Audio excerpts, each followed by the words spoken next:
오늘 수요일입니다. 요한계시록 1장 9절에서 20절까지 말씀 읽겠습니다. 나 요한은 너희 형제요 예수의 환난과 나라와 참음에 동참하는 자라. 하나님의 말씀과 예수를 증언하였으므로 말미암아 밤모라 하는 섬에 있었더니 주의 날에 내가 성령에 감동되어 내 뒤에서 나는 나팔 소리 같은 큰 음성을 들으니 이르되 내가 보는 것을 두루마리에 써서 에베소, 서머나, 버가모, 두아디라, 사대, 빌라델비아, 라오디게아 등 7교회에 보내라 하시기로 몸을 돌이켜 나에게 말한 음성을 알아보려고 돌이킬 때에 7금촛대를 보았는데 촛대 사이에 인자 같은 이가 발에 끌리는 옷을 입고 가슴에 금띠를 띠고 그의 머리와 털의 희기가 흰 양털 같고 눈 같으며 그의 눈은 불꽃 같고 그의 발은 풀무불에 단련한 빛난 주석 같고 그의 음성은 많은 물소리와 같으며 그의 오른손에 7별이 있고 그의 입에서 좌우에 날선검이 나오고 그 얼굴은 해가 힘있게 비치는 것 같더라. 내가 볼 때 그의 발 앞에 엎드러져 죽은 자 같이 되매 그가 오른손을 내게 얹고 이르시되 두려워하지 말라. 나는 처음이요 마지막이니 곧 살아있는 자라. 내가 전에 죽었었노라. 볼지어다. 이제 세세토록 살아있어 사망과 음부의 열쇠를 가졌노니 그러므로 내가 본 것과 지금 있는 일과 장차 될 일을 기록하라. 내가 본 것은 내 오른손에 7별의 비밀과 또 7금촛대라. 7별은 7교회의 사자요. 7촛대는 7교회니라. 아멘. 요한계시록의 저자인 사도 요한은 9절에 따르면 복음을 전하다가 반모섬에 유배가 됐습니다. 여기가 반모섬입니다. 에베소에서 한 90km 떨어진 로마의 유배지입니다. 그러니까 이 아시아 지역, 여기가 아시아 지역인데 아시아에 있는 7교회는 중요 지도자를 잃은 셈이죠.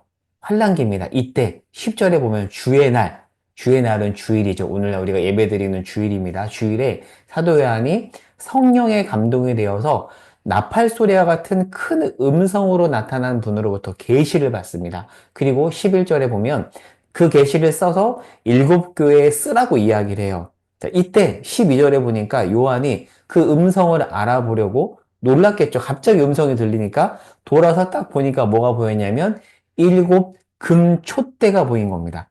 7금촛대는 뭘까요? 20절에 분명히 얘기해요. 7교회예요.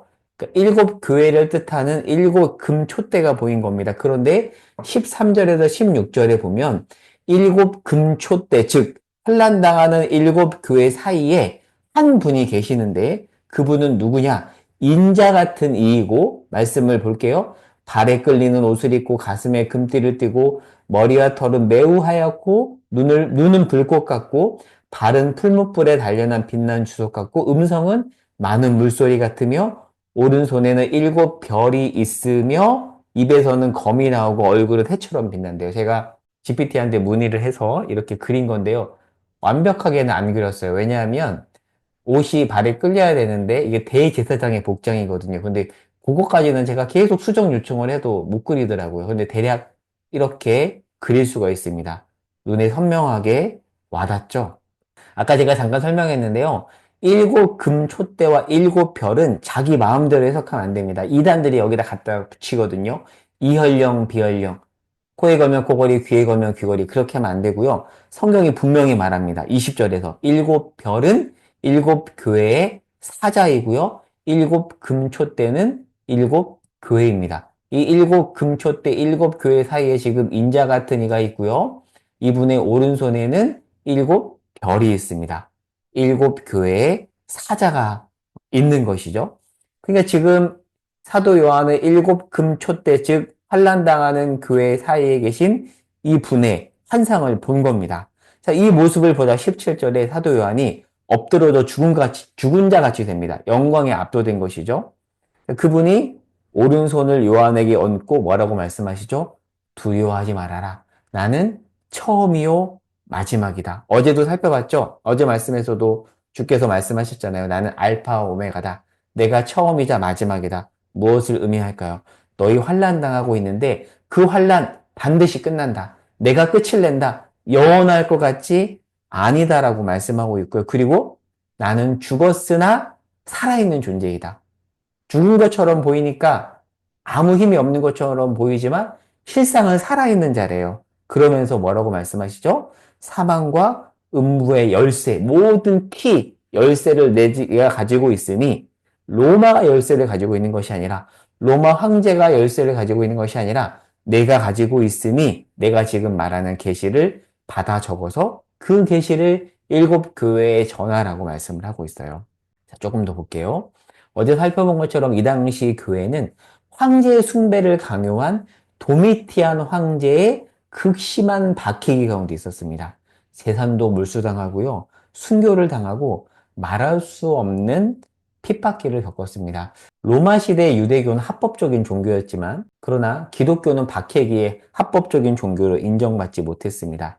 그 전까지만 해도 기독교를 유대교의 한 분파로 보아서 심하게 박해하진 않았지만 이제는 유대교의 한 분파가 아닌 새로운 분파로 보면서 극심히 박해를 했습니다. 이때 일곱 금초대 곧 환난당하는 이 교회 한가운데 한 분이 나타나시는데 가장 먼저 뭐라고 말하죠? 인자 같은 이라고 하잖아요. 이 표현은 다니엘서 7장 13절에 나오는데요. 영어 성경에 보면 사람처럼 보이는 이라고 되어 있습니다. 왜 제가 굳이 영어로 표현했냐면 예수님께서 보통 자기를 인자라고 하잖아요. 왜 인자라고 하냐면 구약 다니엘서 7장 13절에 묘사된 사람처럼 보이는 그 자가 바로 나다. 이 사람이 바로 구름 타고 오신 메시아거든요. 그러니까 구약에서 예언된 자가 나다 해서 예수님께서 자기를 인자라고 하는 거예요. 그래서 예수님의 자기 호칭인 인자와 다니엘서 7장 13절은 연결되는데 영어 성경에서는 인자를 대문자로 표시해요. 무엇을 의미할까요? 구약에서 예언된 그 인자가 바로 나다. 그래서 정확하게 번역하면 그 인자라고 해야 맞아요. 사람처럼 보이지만 사실 그 존재가 메시아라는 건데요. 지금 일곱 교회 사이에 계시는 분이 바로 그 메시아라는 거죠. 한가운데 계십니다. 그러니까 환난당하는 교회 가운데 계신 분은 메시아 예수님이죠. 근데 그분을 묘사한 모습을 보면 발에 끌리는 옷 대제사장, 가슴에 금띠 왕. 무엇을 의미할까요? 왕 같은 대제사장이라는 거죠. 왕으로서 대제사장으로서 내가 한가운데 서 있다라고 말하고 있습니다. 자, 그리고 흰 머리는 지혜, 빛나는 얼굴은 승리한 예수님의 얼굴, 불꽃 같은 눈은 공의로운 심판자, 많은 물소리와 같은 음성은 크고 권위 있는 목소리, 이런 의미가 있거든요. 이 모든 것들은 구약의 다니엘, 이사야, 에스겔에 나오는 표현이에요. 그래서 요한계시록을 제대로 이해하려면 구약 성경을 알아야 됩니다. 이단들은 자꾸 구약 성경이 아닌 자기 마음대로 원하는 내용들을 갖다 붙이는데요. 구약 성경에 근거합니다. 그래서 계시록은 반드시 구약 성경과 연결해야 돼요. 그러니까 구약에서 예언된 바로 그 존재가 바로 나라는 거죠. 극심한 환난기에 구약에서 예언된 그 메시아가 환난당하는 교회 한가운데 있다라고 말씀해주고 있습니다. 자, 그러면서 뭐라고 말씀하시죠? 17절에서 18절에서 로마가 천하를 호령하는 것 같지만 아니다. 내가 호령하고 있다. 두려워하지 말라. 처음이요 마지막이다. 아까 설명했죠? 고난 끝낸다. 음부 열쇠를 가졌다. 라고 말씀하고 있습니다. 얼마나 큰 위로가 되었을까요? 로마가 천하를 호령하는 것 같고 로마가 모든 열쇠를 가진 것 같은데 아니구나. 시선을 돌리라는 거죠. 자, 그리고 20절에 보면 일곱 금초대, 즉 교회 사이에 예수님이 계셨잖아요. 그런데 일곱 별은 일곱 교회의 사자라고 하잖아요. 그런데 16절에서는 일곱 별의 사자가 예수님의 오른손에 있었다라고 하죠. 그러면 이 사자는 뭘까요? 여러 해석이 있거든요.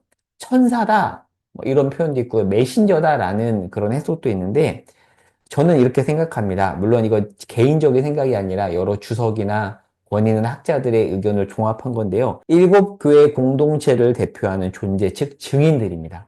그러니까 요한 같은 교회를 대표하는 예수님을 전하다가 죽은 끝까지 믿음을 지킨 공동체의 대표들인 거죠. 그들을 일곱 별이라고 합니다. 그러니까 말씀에 따라 비록 고통당해서 그들이 죽은 것처럼 보이지만 사실 그들은 가장 빛나는 별이다. 어둠 속에서 빛나는 별이다라고 말씀하고 있는 것입니다. 오늘 말씀을 정리해 보겠습니다. 오늘 본문의 공통점이요, 빛이에요. 예수님은 빛나죠? 그리고 환난당하는 일곱 교회를 빛나는 일곱 금초대라고 하는데요. 금초대는 성소와 성전 안에 있는 이 금초대를 의미합니다. 일곱 개의 등잔이에요. 성전 안에서 유일한 빛입니다. 오늘날처럼 형광등이 없거든요. 그러니까 어두운 성소 안에 유일하게 빛을 비추는 그런 물건이 바로 이 금촛대인데요. 일곱 교회를 이렇게 금촛대라고 말하고 있습니다. 그리고 일곱 교회의 사자는 별이라고 하고 있죠. 극심한 박해기, 땅을 보면 어둠밖에 보이지 않지만 하늘을 보면 빛과 소망이 보인다라고 말씀하고 있습니다. 그리고 빛 대신 그 주님을 볼 수 있는 자는 바로 어둠에서 빛을 비추는 또 다른 존재인 이 당시 교회와 교회의 대표자들이다. 그 얘기를 하고 있는 겁니다. 그들을 향해서 빛나는 금촛대와 별이라고 표현하는 것을 주목하시기 바랍니다. 여러분, 교회와 교회의 대표자들의 정체성은 빛입니다. 그런데 그 빛은 특별히 어디에서 빛나죠? 어둠 속에서 빛납니다. 낮에는 이 빛의 존재감이 드러나지 않는데 언제 더 드러나죠? 부각되죠? 어둠 속에서 부각됩니다. 어두울수록 더 선명하게 드러납니다. 이것은 교회의 정체성을 향한 그리고 교회의 정체성 회복을 위한 말이기도 합니다. 얘들아, 황제가 커 보이고 너희는 작아 보이지? 어둠이 빛을 삼킬 것 같지? 아니야. 밤하늘의 별처럼 어두운 세상을 비추는 빛으로 내가 먼저 너희 가운데 있고 너희도 그런 빛으로 부름받았어. 너희는 작아 보이지만 너희는 어둠 속에 빛이다. 그리고 그렇게 살아야 한다. 그 전제로 서 있어야 된다. 그 메시지를 전해주고 있습니다. 오늘날 우리에게 어떻게 적용할 수 있을까요?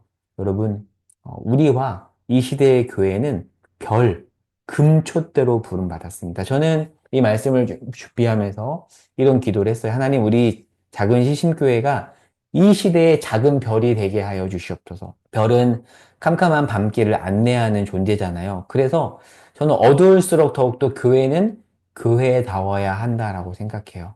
그래서 우리는 오늘 말씀을 가지고 이렇게 기도할 수 있습니다. 어두운 시대, 우리 교회가 작은 별로서 존재하도록. 그리고 그 교회의 일원인 우리들도 작은 별로 세상에서 빛을 비추는 존재로 살아가도록.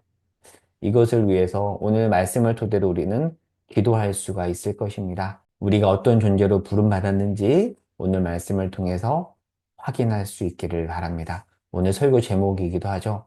여러분은 빛입니다. 그리고 우리 교회는 빛입니다. 그리고 빛이어야 합니다. 기도하겠습니다. 하나님, 어둠 속에 빛이 비추입니다. 그 빛을 통하여 어두움은 물러갈 것입니다. 하나님, 이 세상 속에, 어두운 세상 속에 교회가 점점 빛을 잃어가는 시대 가운데 우리가 빛으로 부름받았음을 기억하고 빛으로 살아가게 하여 주시옵소서. 어둠 속에서 빛을 비추는 존재로서 살아가게 하옵소서. 그 정체성을 회복하게 하옵소서. 예수님의 이름으로 기도합니다. 아멘.